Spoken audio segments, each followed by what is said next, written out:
Okay, this client is a 38-year-old woman. She's never had her lips tattooed before, and they were a very light pale pink. She doesn't have a very pronounced vermilion border. There's really no ridge there, so we were kind of able to create whatever shape we wanted around the outer border. She likes a pointier Cupid's bow, so you see that there instead of a rounder Cupid's bow. And right now I am just setting my template. So what you see around her mouth is the red pre-draw pen that I use, which is a gel pen in red. And then I double checked everything with a brow mapping string. So that's the black lines that you see. And then around everything is foundation. So I use a full coverage foundation. I try to use an expensive brand so that there's less like crap chemicals in it to bother her. But I'm not going over the area where the foundation is, so that shouldn't be a problem at all. And it's only going to be there for setting the template, which is what I'm doing now. So right now I'm using a 7RL. And I'm at, I think, about a 6.5 on the Flux S. And my goal here is just to set the template. So I'm not really stretching super hard. I'm just sort of etching back and forth with the color. And I want to be able to set my template and then put secondary numbing on. And so the goal here isn't to give myself a super strong line or a perfect outline. I just want to be able to see it. I'm wiping with a cotton round soaked in witch hazel, and that wasn't working very well for me, so I switched to a wet wipe.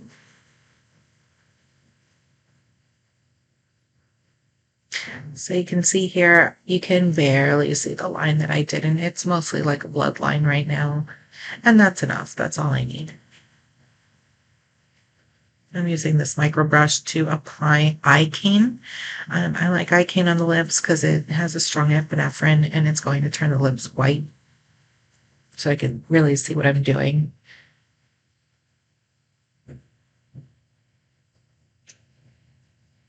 So the first color that I'm using here is, oh, I forgot what color I used. Hold on. It is Wildflower. Oh, right now I'm using Wildflower to do the outer border. So she did want something of a gradient in the color. She wants a stronger outer border, darker outer border, which we need to do anyway because if you see her lips without anything on them, without any of the drawing on or anything, you'll see that she doesn't have a lot of color towards the vermilion border. And so we're going to want to go a little darker where there's no color.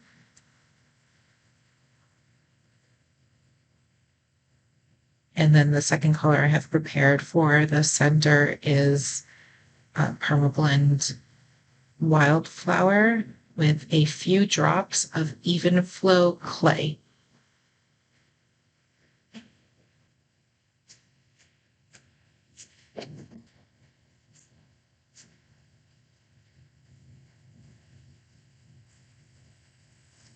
And again, I'm just trying to set my border here. I don't really care if it's perfect. I don't care if it's a nice solid line. I just want to be able to see it so that I can wipe all of the rest of this stuff away and continue working. And also so I can get the secondary numbing in. Because once the lips, once they whiten, once they blanch a little from the numbing, I'm really going to be able to see what I'm doing. And so I'm left-handed. This video is shot in real time. So, or rather, it's not mirrored.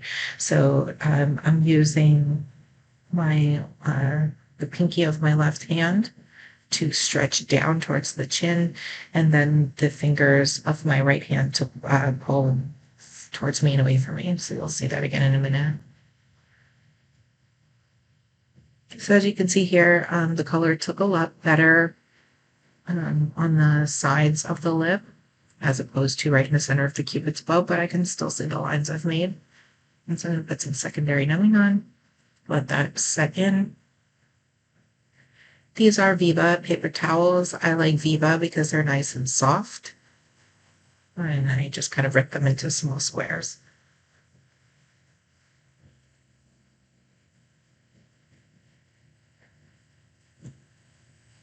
All right, so I'm back down at the bottom because I'm letting that numbing settle in at the top. And now I'm going to go back over the line, the template that I set, and I'm going to start beefing it up, making it nicer.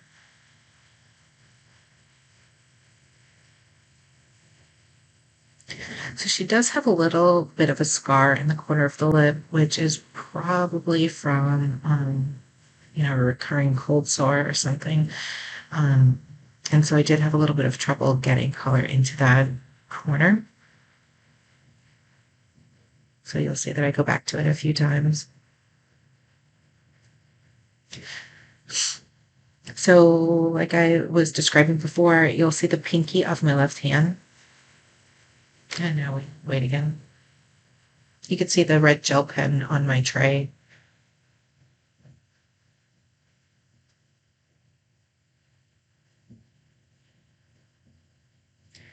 So she does have small lips and they don't have a lot of volume to them. So I did need a little bit more foundation to work on. So I put a lip guard or a mouth guard in her mouth.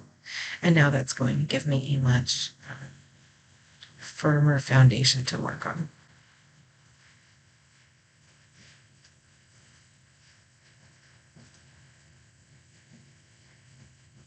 So here you see the pinky of my left finger or my left hand is pulling down towards her chin.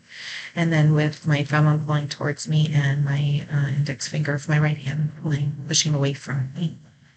And I'm using that mouth guard as a foundation for that. And you can see now I'm getting color way easier than I was a minute ago.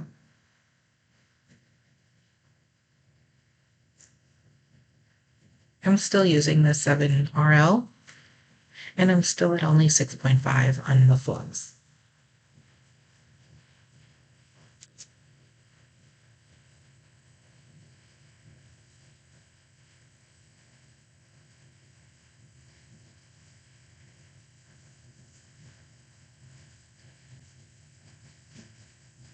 I like to use short etching motions.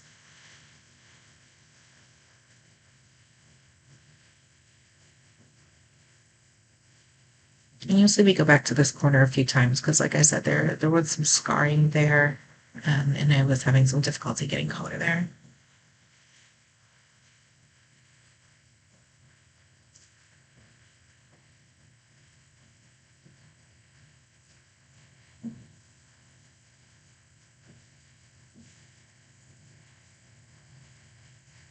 Using that mouth guard as a foundation, and again pulling away down towards the chin with my left pinky finger, and then my index and thumb are stretching outwards.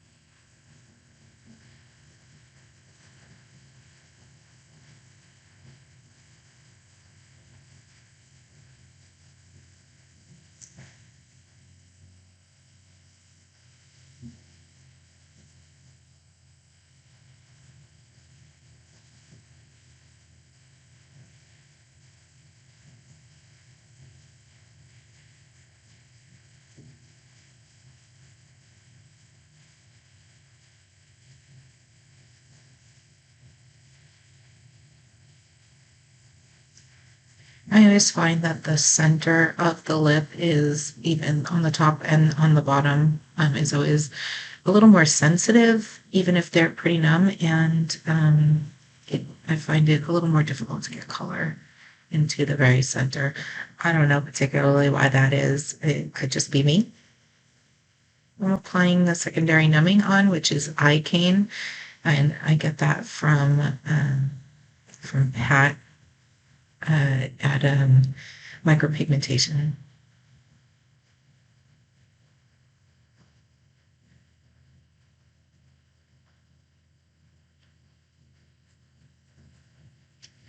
I'm still using the 7RL, still at the 6.5 speed on the flux, and now I'm starting to build that line at the bottom. So I've got the very outer border of that line done, and now I'm going to start beefing it up a little bit, making a little bit thicker of an outline. Even if the client does not want a thick or darker outline, I always do this step because the very edge, that border of the lip, oftentimes they're missing some color there. And so I want a nice, heavy, saturated outer edge to make up for the difference between where the color ends and where the lip ends.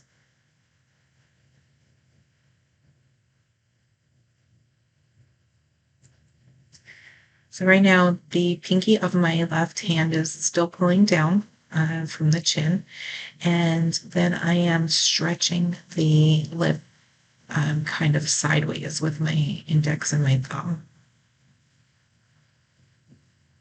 I keep a little bit of ointment on the back of my hand so that I can put it on the lip as needed. And I'm using Ink Ease. It's a CBD formula. It's green.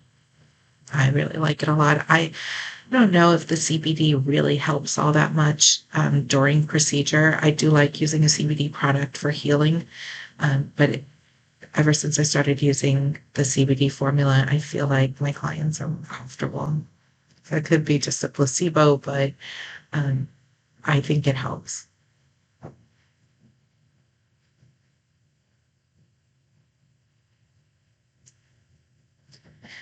A lot of people ask why I use an ointment on the lips, and it's because the skin gets dry. So you want to keep it moisturized. And so sometimes, if you're wiping and wiping and wiping and the skin is dry, it's going to get very irritated and you're not going to be able to get the pigment off. And, working on clean skin is really important because we need to know what pigment is in the skin and what pigment is on top of the skin.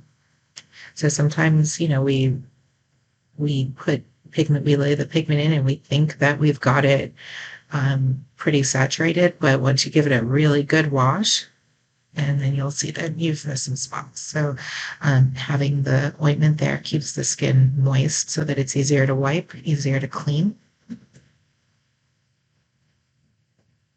You do have to remember that it's going to make it slippery, right? So what you saw me do here is I've taken the paper towel and I put it underneath my fingers so that I have a better grip and I can hold onto the lip without it slipping.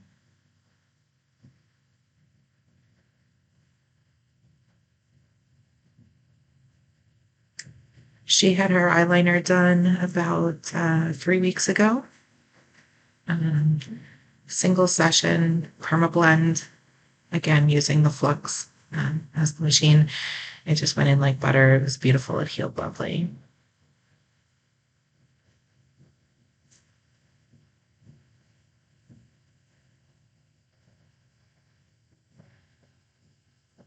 All right, so now that I've put some more numbing at the bottom, I'm moving to the top.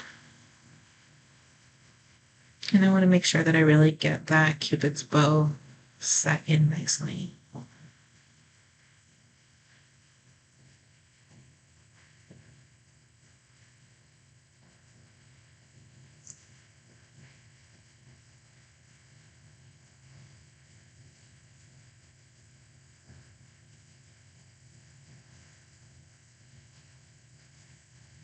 Here I'm trying to work at a 90-degree angle, so I'm working in small spaces. So I like to work at about, I guess, about a quarter of an inch at a time. And I'm using that paper towel underneath my right index finger to give me a better grip so that I don't slip.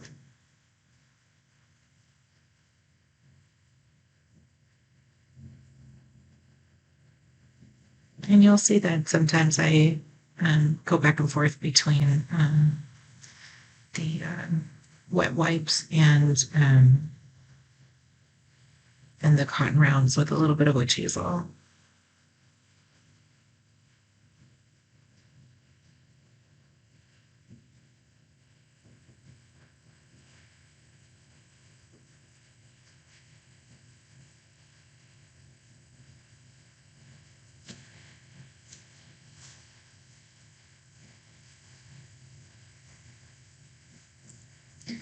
So I've changed my stretch a little bit. My pinky finger from my left hand is now stretching away from me, and I'm using my index finger and my middle finger of my right hand to stretch away from each other, so to the left and kind of down a little bit.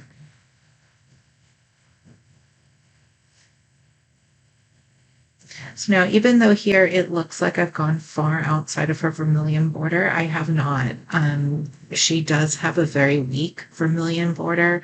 The color of the vermilion has receded quite a bit, but don't forget, after we set the outline, I put that iocane secondary numbing on, and so the epinephrine in that iocane is blanching the skin and it's causing it to turn white.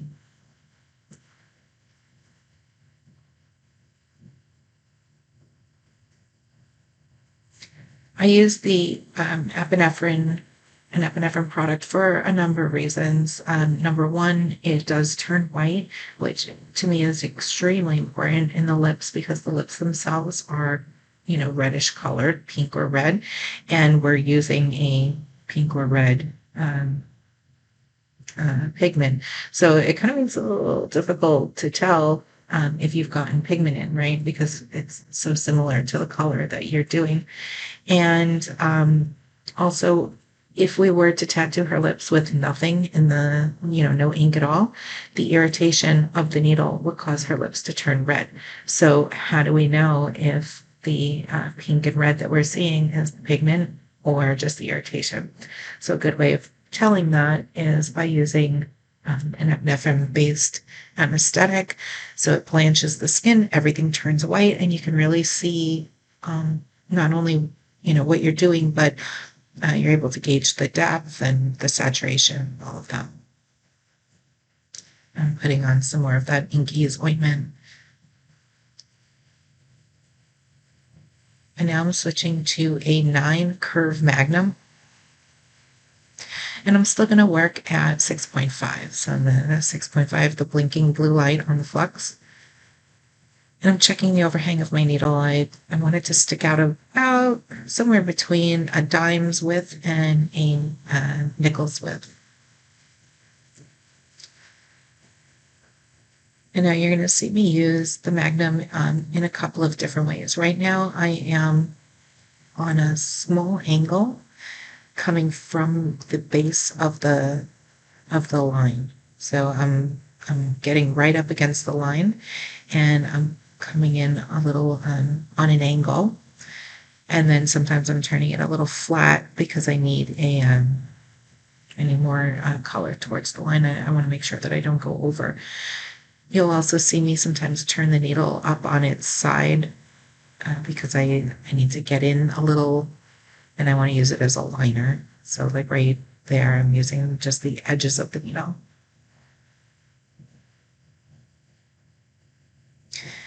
And so I said that there were 2 reasons that I use the epinephrine, one being that it turns white, makes everything really easy to see. The other reason is that when you restrict the blood flow like that to the lips, it keeps it from bleeding and it helps keep the swelling down. So you'll see I complete her entire lip in under an hour, and she barely has any swelling at all, and I really don't see any bleeding while I'm doing this either. So the epinephrine definitely helps with that. It is a problem if the lip is bleeding quite a bit because it's going to dilute the pigment. And then the swelling also does a few things. Excess swelling in the lips is going to make the heel a lot more uncomfortable. But also all that fluid coming up into the skin is taking up space, and we want to save that space for the pigment. So I find that the retention is a lot better when you can keep the swelling down. So, sometimes I know that there are people who tattoo the lips without any numbing, or at least to start, they don't use any numbing. And that's fine too, because they're using a very light layering, delicate technique. And so they're not hurting the person. Once the person starts being in pain, you're going to see swelling and you're going to see blood. And at that point, it is hindering your progress instead of helping. So if you are a person that uses numbing, you want to use something that is going to help keep the numbing down, like an epinephrine, if they're able to use it.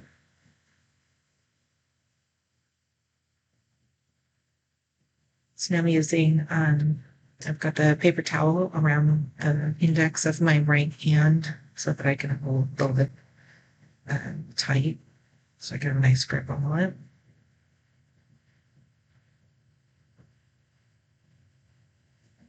And she still has the mouth guard in, so I've got a nice strong base underneath, so it makes it really easy to stretch our lips across.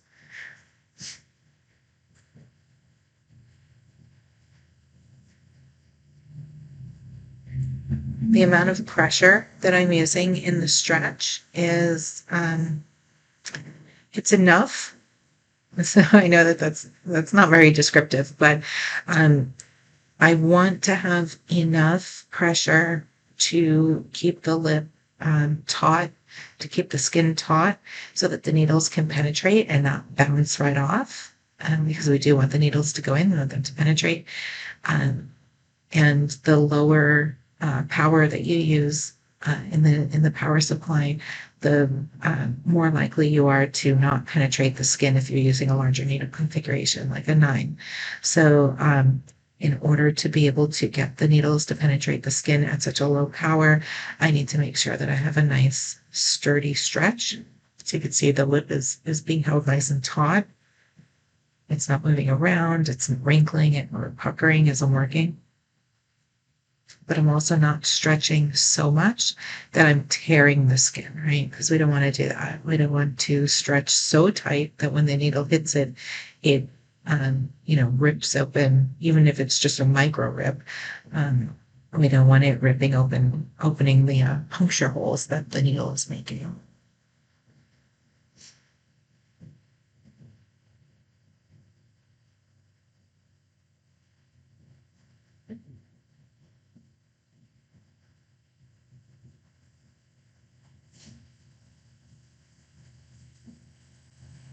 A little more ointment.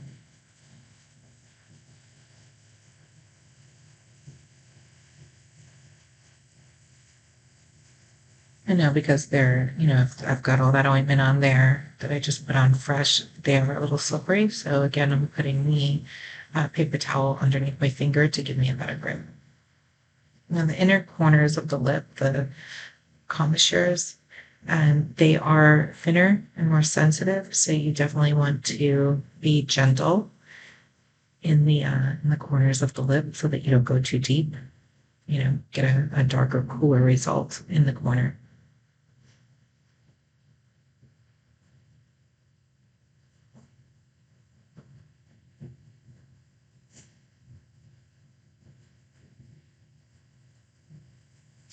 At this point, I'm still using just the wildflower.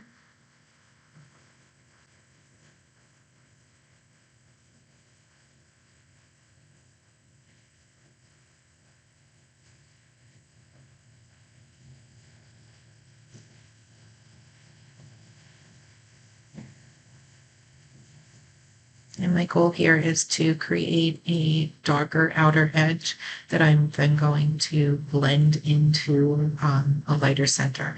And so with the outline, I used the 7RL and created an outline. I thickened it up. And then I took the 9 Magnum, the 9 Curve Magnum, and I thickened that outer edge even more. Now I'm building that line. So as I go up, I go just a couple millimeters at a time. And each time I make a pass across the lip, I am overlapping the bottom line just a little bit, right? Because we want it darker at the bottom and we want it to get lighter as we go up. So if I overlap the bottom just a little bit, I'm, continuing to saturate that color. And I'm using the Magnum sideways right now, just sort of etching. And now I'm using it up and down. I'm going right up against that line and kind of coming up. And as I come up, I come out of the skin. Because again, we are going to make a gradient here.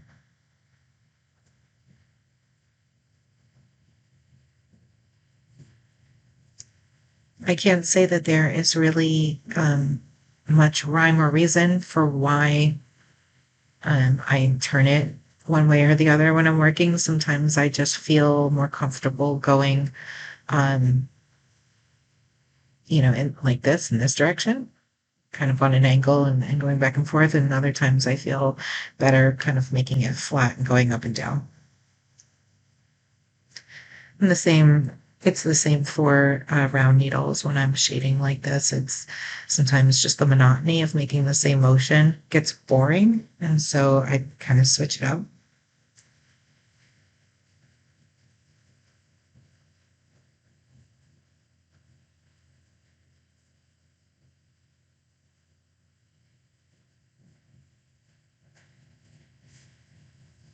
What's important when you're using a Magnum um, is that you keep it flat to the skin, right? So, we're working on a lip, which is round, even when we, hold it nice and taut, it's still going to be a little round, right? And then the Magnum, especially a curved Magnum, is round in the opposite direction.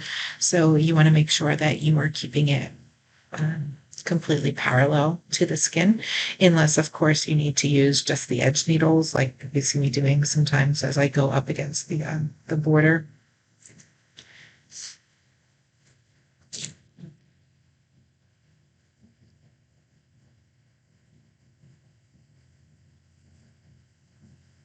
All right, so I put some more numbing on the bottom lip, put a little voidment on it, and now I'm back up at the top. So same thing, I am building up the border, building up the outline, making sure that I get all of that area that did not have color um, nice and saturated so that it blends really well into the lip.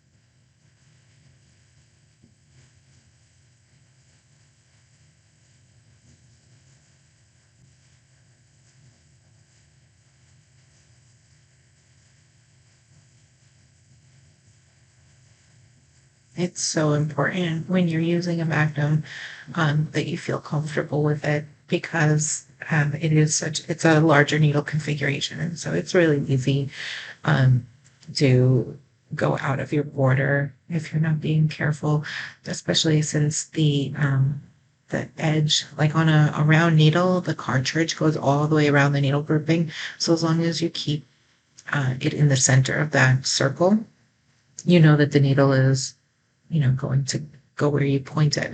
With a Magnum, it's open on one end and the back end is flat. So a lot of people will work off the tube, and that's wrong because the needles are coming out in front of the tube, and so you're going to end up going past your line. So it's definitely important that you practice with your Magnum if you're going to be using it this close to the outline.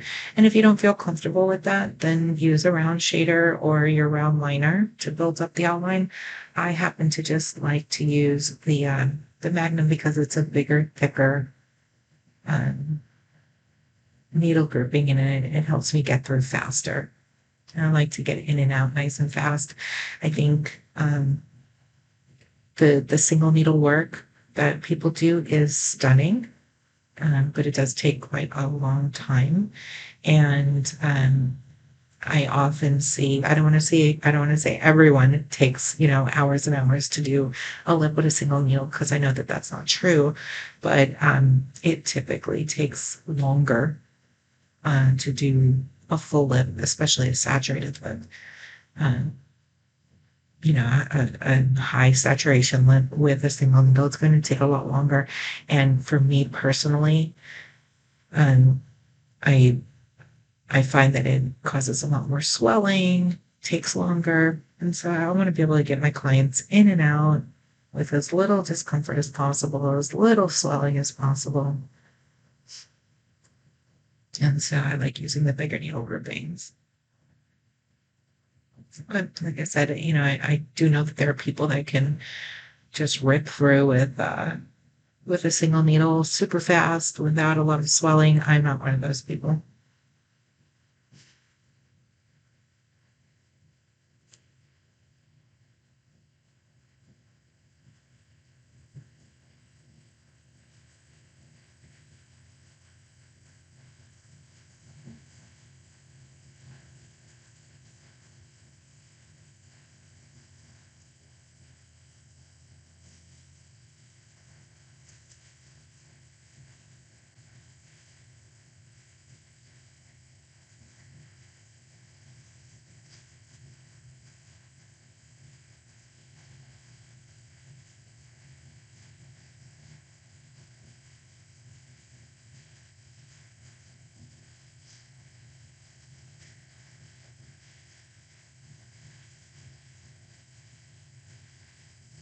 So up until now, she's been pretty comfortable. And you saw when I went over the top of that side of the Cupid's bow, she winced a little bit.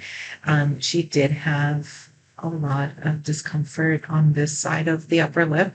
And she did mention to me that she does get cold sores. So it's very likely that this is an area where she gets cold sores off. No, I can't speak. Where she gets cold sores often. And if that's the case, there may be some built up scar tissue underneath there. And for that reason, either she's not numbing very well in that one particular spot, or it's just very sensitive. I have a scar on my lip from a burn from when I was a kid, and that the entire scar does not numb. So, I'll be very comfortable tattooing my lips, and then of course when I hit that spot, I like jump through the roof.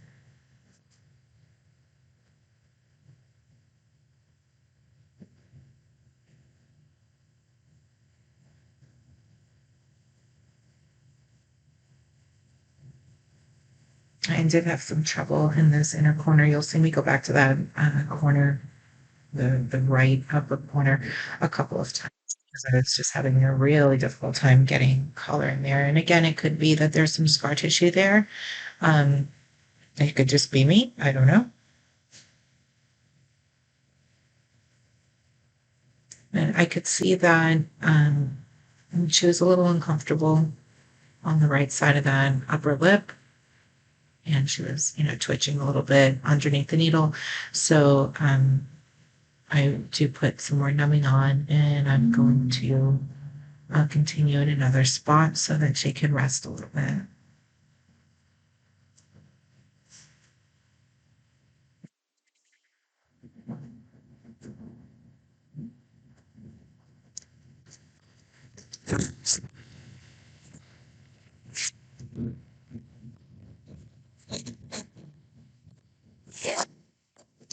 So the view has changed a little bit, and that's because instead of sitting to her left sideways, I'm now sitting behind her and a little off to the left. And so I like to move around my clients quite a bit. Stay in one place the whole time. I do move around a lot, and where I move and how often I move really depends on the person. Um, Sometimes I'm not comfortable, like maybe I can't get a good grip, or, um, I'm straining my back, or, something to where I need to, move around them in a different way. So I think it's important that if you don't feel 100% comfortable, move around the body, try different stretches, move around in different ways until you find the place where you are able to work at your best.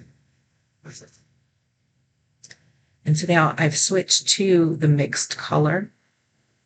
And I'm still working the way that I was before, where I'm, kind of working in lines like a printer, sort of, and working my way up and overlapping the bottom line before I move up any further. But because now that I'm using that lighter mixed color, the clay, the even flow clay with the permablend wildflower, um, and because this is supposed to be a gradient shaded lip, I am moving. You can see I'm moving a lot faster, bigger, wider movements. But again, I'm still doing that overlapping at the bottom.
So you can see now she is getting a little tender.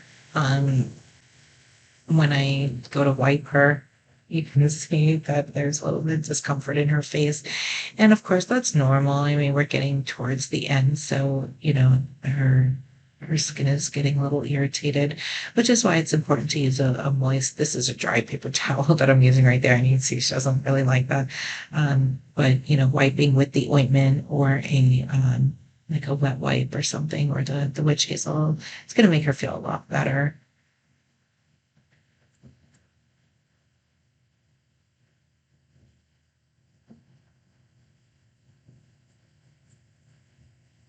So the here, this is the cotton round with a little bit of veg hazel.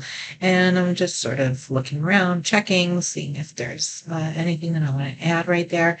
I do like to give the skin some time to develop. Um, when you first, anywhere on the face, or really anywhere on the body, when you first put color in, there's that initial inflammation, and then that sort of subsides a little bit, and the color sort of develops and it comes up, it oxidizes a little bit.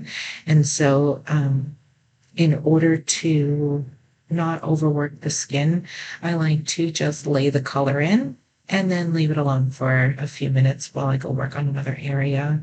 And that serves two purposes. One, it is allowing the skin to rest a little bit, but it's also allowing everything to develop so that I can see if the color is saturated enough, so that I don't overwork the skin and just try to pound it all in there all at once.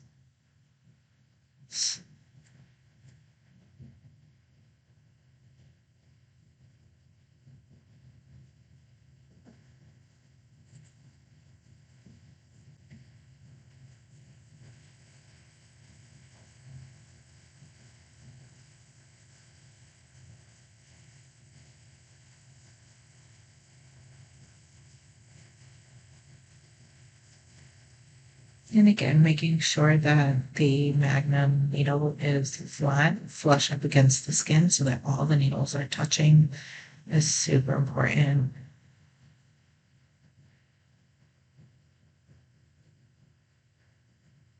There's no point in using such a big needle grouping if you're not going to use all the needles. Unless, of course, you need to turn it to the side or something for, something very specific. But to properly use a magnum, you need to make sure that all of the needles are touching the skin.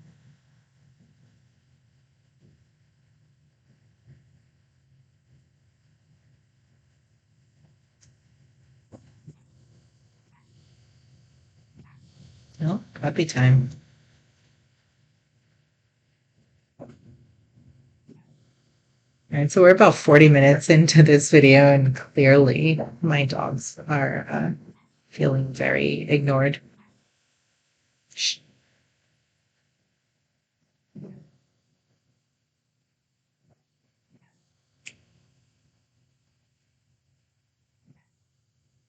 Come here.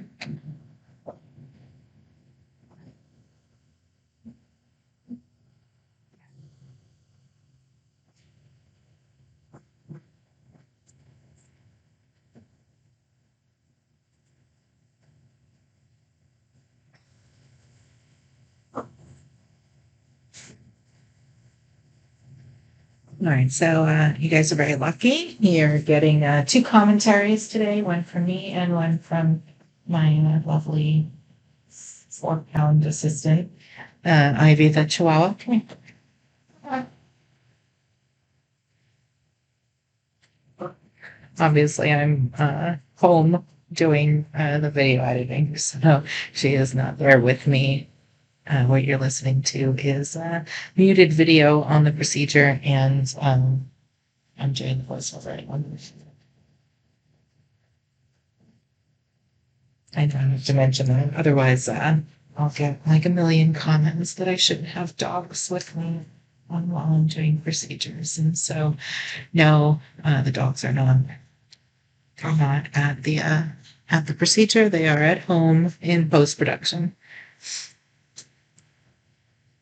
So now, as I'm getting closer towards the inside of her mouth, my movements, you can see, are getting much wider. They're getting, I'm using bigger, wider movements. And again, you can see when I go to wipe her, she's starting to get a little uncomfortable because, we're towards the end. So she's getting a little irritated, and that's normal.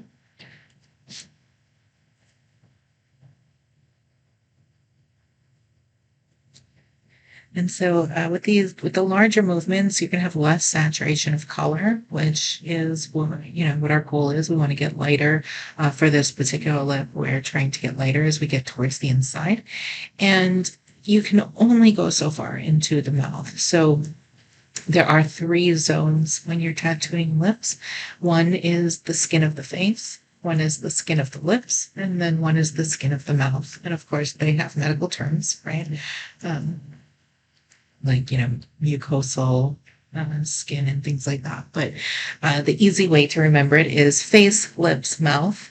And so we don't want to tattoo too far onto the skin of the face, right? So we don't go far outside the vermilion border unless, they have scarring or cleft palate or something where we need to go outside of that in order to make it work.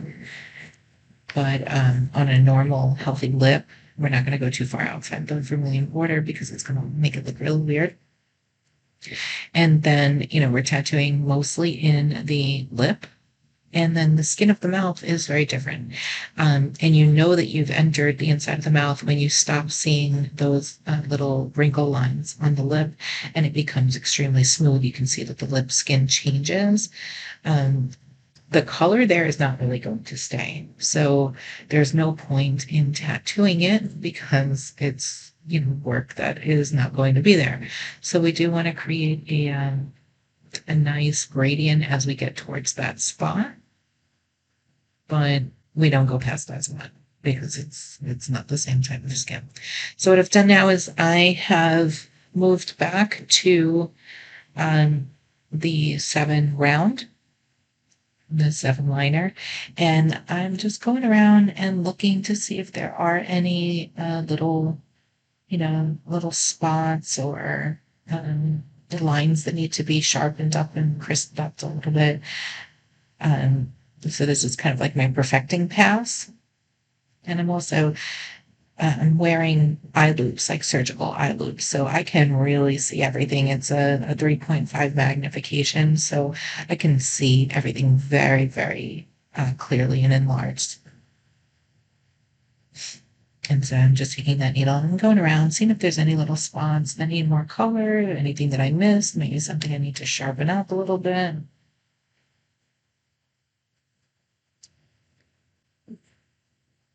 And I still need to finish that top lip, but since she was uncomfortable, I'm giving her a little break so that the numbing can take.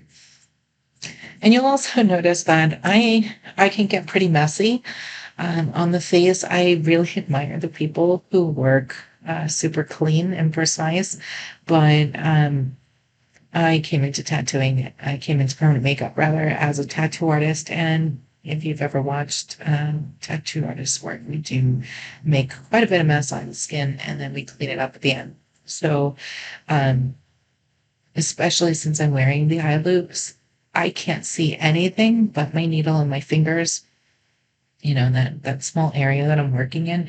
So I'm really not paying attention to the rest of her face.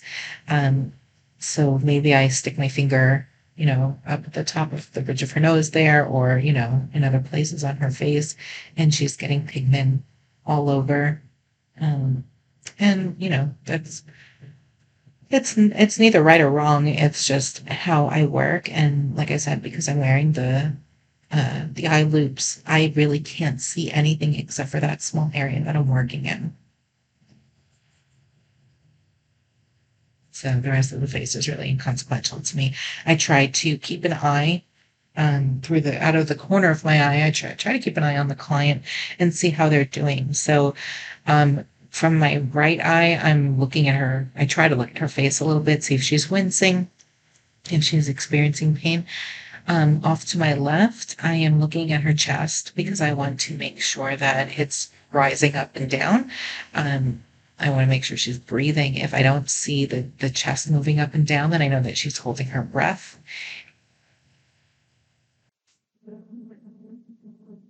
And so I definitely do not want to see her holding her breath because obviously that means she's in pain or super nervous or she may pass out. She's not getting enough oxygen. And I'm also looking at her hands, occasionally glance over at her hands because I want to make sure that they are not squeezing or, just general signs of distress.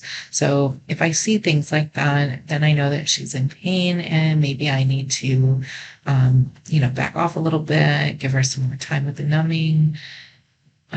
Not everyone will tell you when they're in pain. Some people suffer in silence, and at the end, they'll be like, "Oh my God, that hurts so bad." And then you're like, "Oh my God, why didn't you tell me? I would have given you some more numbing." And they're like, "Well, I didn't want to disturb you." But, this is a beauty treatment. It's not like getting a regular tattoo. So we want to make it a comfortable experience because when their friends see it, they're going to be like, "Oh my God, that's so beautiful. Did it hurt?" And the answer to that question is going to determine whether or not they book an appointment with you. So if she says no, it was pretty comfortable, a little irritating, but not so bad, then I am more likely to get her friends to book with me. And so I like to keep them as comfortable as I can. And so, even though I'm wearing the loops and I'm super focused on what I'm doing, I do try to keep some mindfulness, some awareness, so that I make sure that I know how she's doing. So in this corner, you see I pull down with my pinky of my left hand, and then I pull up with my right side. So because she does have corners that kind of turn in a little bit. So I want to kind of pop them out, poke them out so that I can get to them really easily. And some people will have the client open their mouth, like open their mouth really wide because I'm using the mouth guard as a foundation for the lip. I really don't have her open her mouth because I do everything else with the mouth guard. And again, I've switched from the Magnum to the round, and I'm just going around and perfecting my lines, looking for little imperfections in the saturation, anything that I need to do to finish up.